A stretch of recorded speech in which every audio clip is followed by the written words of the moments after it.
We're very pleased today to welcome Richard Bistrong, CEO of Frontline Anti-Bribery LLC. Welcome, Richard. Richard spent much of his career as an international sales executive and currently consults and speaks on foreign bribery, ethics, and compliance issues from that frontline perspective.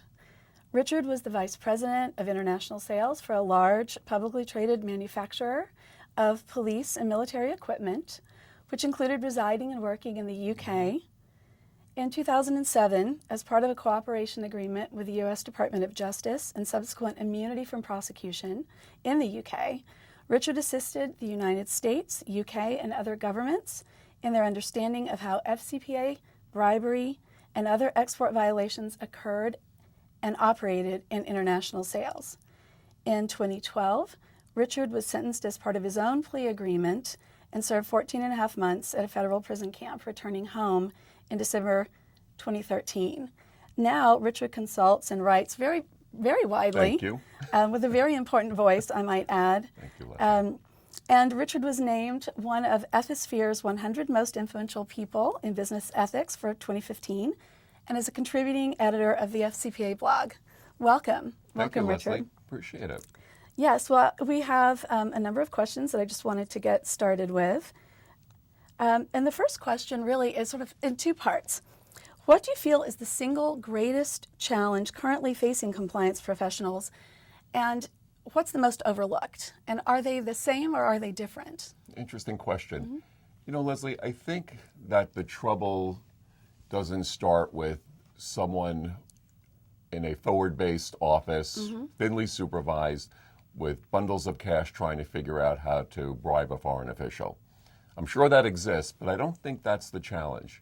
I think the challenge is people who are working on the front lines of international business, far away from home, trying to figure out how to get the job done under local pressures, corporate pressure, right? Because they're not hiring lawyers or auditors to be in these roles. They're hiring people that at some level they think are going to grow the business. What does that look like from the field? And what are people willing to do just to satisfy the corporation, themselves, maybe their family, and to feel like they're succeeding? I think that's an enormous challenge. It's not black and white, and that's where I think people struggle ethically with their decisions. The compliance challenge is everyone in an organization, in a multinational, we're all on the same team, but yet people in the field, on the front lines, they're not part of the formal organizational perimeter of the compliance. They don't report into compliance. So how can a compliance impact people who are outside the direct lines of reporting, but yet who are on their team? So that's a tremendous challenge. Do you see progress being made there at sort of meeting that challenge? I'm seeing a shift where the message to the field is you're not the recipients of compliance. You are compliance. You're our ambassadors. We are there to help you. We are here to support you. We know and acknowledge that this looks much different where you work than in our formal training program. So we want to help you make the right decisions because we want you successful and we want you home. Absolutely. And so, what's the best way that companies can do that, sort of encourage compliance and create sort of a speak-up culture where people can bring problems up the chain? Well, I think just acknowledging that this is a difficult issue and that it's more complex than just a set of rules, policies, and procedures, I think gives people in the field an enormous amount of respect that corporate gets it. Right. Okay, they understand this is not so simple. And that's when I think they feel that compliance is there to help them. And when you see that happening, and I've been at events where you see compliance intermingling with people on the sales force, it's contagious because you really see them operating as a team. So I think where organizations look at it that way, that two-way street, and where they encourage people throughout the organization, whether it's in sales order processing or logistics or even finance, to say, it takes a village to ship an international order or to deliver services overseas. A lot of people have to touch that process. Right. If you see something that doesn't look right, just talk to us. It doesn't matter how many layers of reporting there are. We want to hear if you think something doesn't look right. Right. Yeah, that's really good advice. So when faced with an ethical dilemma in the field, what should an individual do? Pause is the first thing. Right. Okay. There's tons of behavioral research that talks about we don't make the best decisions under pressure. I mean, think about our personal lives, right? So pause, stop, no matter what those local pressures might be. I encourage people to call home first, listen to a loved one, a friend. What kind of decision would you feel proud of sharing with a child or a parent or a friend? Right. So listen to the voices of your loved ones, because those are the ones that you might lose if you make the wrong decision. And then call compliance and say, I'm struggling. I don't know what to do. Here's what's been presented. Here are the options. Help. I really like that answer because it sort of acknowledges the human side of all of this. I mean, we always hear, what do the rules say? What are the procedures? Who should you talk to in the company? But this is really acknowledging that these are people. They're all human. And it's, there's that element to it too. So I really like that. I think that's important for people to hear. Thank you. So getting sort of away from that to something more formal, which is training. Right. What kind of training can companies provide that actually helps individuals understand the risks they face and how they should respond if something comes up? So training needs to be more than rules, policies, and procedures. Again, those might get looked at as, okay, here's what I can do and here's what I cannot do. And it sort of creates an ethical separation from the decision. It's just, what can I do, right? Here's the bolt-on set of rules, policies, and procedures. Right. So I think a big part is, let's talk about the ethical consequences, the unintended consequences of our decision. I do work with health companies, medical devices, pharmaceuticals, defense companies. Foreign corruption can really end up hurting people. If it's medical devices, maybe the wrong product ends up with the wrong person. Right. Certainly in the defense field, it has national security implications. So folks, this is not just about getting the deal done. If it gets done the wrong way, what are the possible consequences to people and to society? What sort of message are we delivering by participating in corruption? We are then part of the ecosystem of criminality. Is that what you want to do? Right. So I think part of it is, let's think about what we're talking about. Okay, let's think about the consequences of our decisions. To think about anti-bribery compliance as something much broader than what I can and cannot do in the field. And as I listen to you say that, it's so obvious that companies need more than just sort of the formal once-a-year training, the online training. It really is a human touch. To get that message across, you need people in the field, visiting, talking, formal and informal. And I think that's really important for companies to understand as well. Leslie, that's a great point. It needs to be a little bit forward-based. Absolutely. Getting out there and places that compliance might not necessarily want to visit, that means a lot. And let's talk a little bit more about something you were alluding to, and I know you've written so much about this, but how can companies best mitigate the pressure to succumb to the questionable behavior just to get the deal done? What are some, besides the training, and what are some other things that companies can do? So I think we share a similar perspective on this, and it goes to business strategy.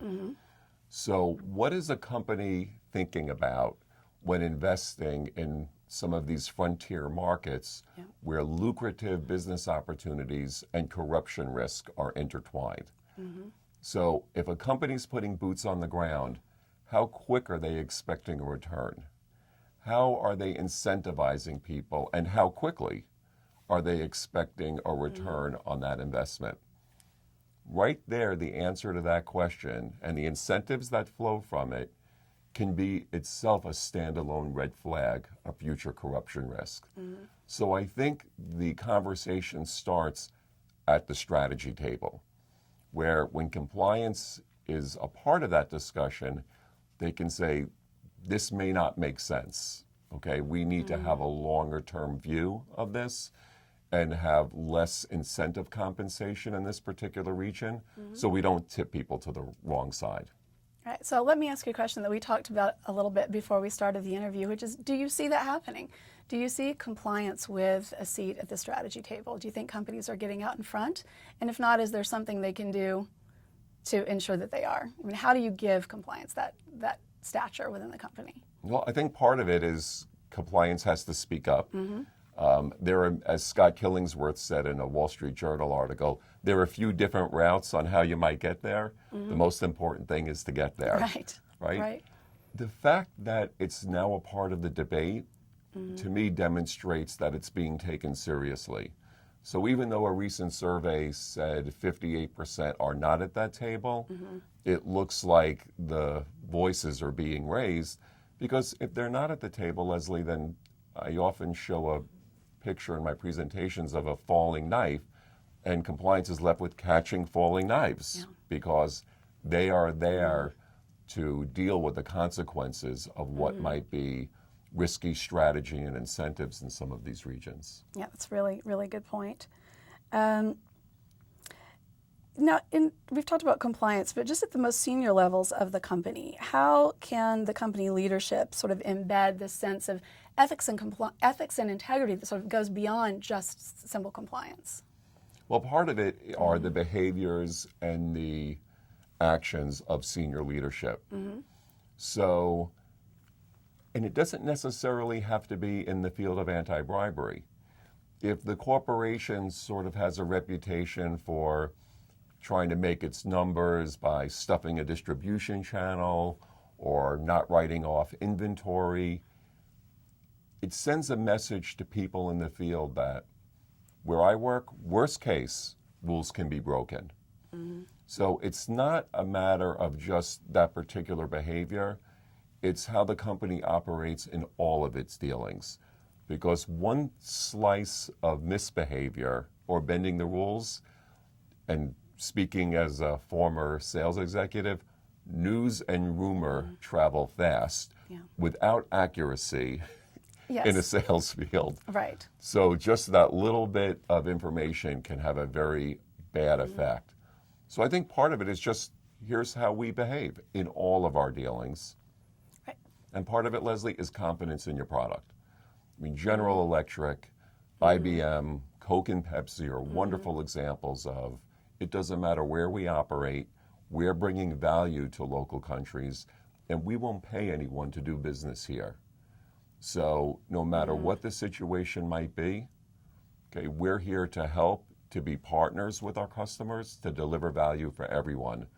And when the sales field feels empowered with that, it's at a much higher level than a compliance program. Right. Yeah, I think that's really important. It's important for companies to think about it that way and not sort of in silos. Right. Really to embed all of this in business process.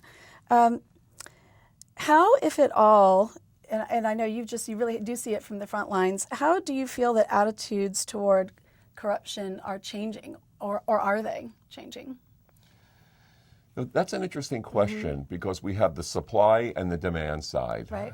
So certainly on the supply side, we see attitudes changing. I mean, companies, some of which embrace this message because they've been on the other side of an enforcement action, they realize, okay, we have to change how we do business. So, and the OECD has done a wonderful job of amplifying this message internationally. So I think from the corporate perspective and the commercial perspective, attitudes are changing dramatically. The question is, from the demand side, is it changing as rapidly? And I've spent the better part of my career in these regions where the institutions of state are weak. Procurement personnel are poorly paid, inadequately trained, and the rules of procurement are shrouded in secrecy. They're confusing. Transparency International has their defense index, which talks about these regions. So when you're trying to do business there, the environment has not changed much to where the corruption, Leslie, it's almost built into the procurement system. So I don't see as rapid a shift in what's going on from the local governance side as I do from the commercial perspective. And I think that's right. I would agree with that. And we do see initiatives, as you said, at OECD. There has been a tremendous amount of work done in APEC. And I share your hope that that continues, because that's certainly a side that needs more attention. Absolutely. And so I guess just to wrap up, are there any last thoughts that you want to leave us with in terms of how companies can really ensure that those on the front line are supported and able to do their jobs? Well, I think it goes back to the concept of people in the field were hired at some level to develop the business. And Leslie, they might have a little bit of risk-taking in their DNA, right? Some of the more aggressive salespeople do. How can that be channeled in a way that's positive for everyone? So when you look at what people were hired to do, which is to grow the business, how can you make compliance a partnership to success? I always thought of compliance as, I'm sorry to say this, bonus prevention. I didn't see them as my friends. So how can people in the field really feel that those folks at the home office, they're the greatest group that we have? Like, they are there to help me succeed, and they want to see me successful, and they also want to see me safe and coming back home.